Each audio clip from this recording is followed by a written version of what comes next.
Paul and the Big Blue Friend. In a forest so big, the trees tickled the clouds, lived a giant lumberjack named Paul.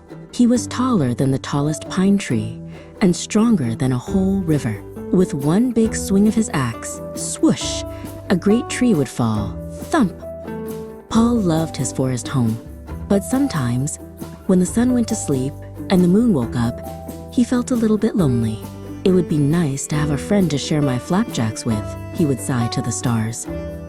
One cold night, under the silvery moon, Paul heard a tiny sound, mew. He followed the noise and found a little baby ox shivering in the cold. But this wasn't just any ox. He was the color of the sky, a beautiful, bright blue.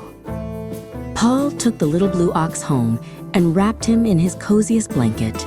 He named him Babe. Paul fed Babe warm milk, and Babe grew and grew and grew. Soon, he was as big as a hill.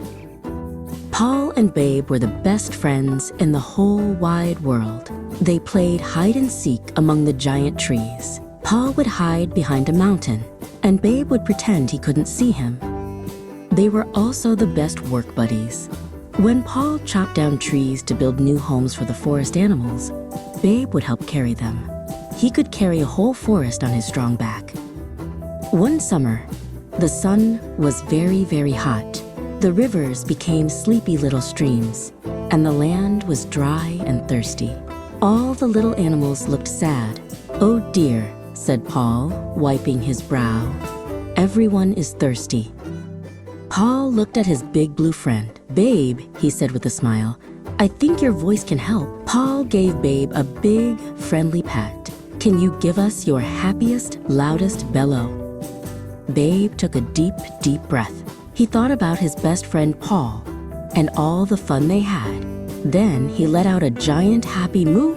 The sound echoed through the valleys and tickled the sky.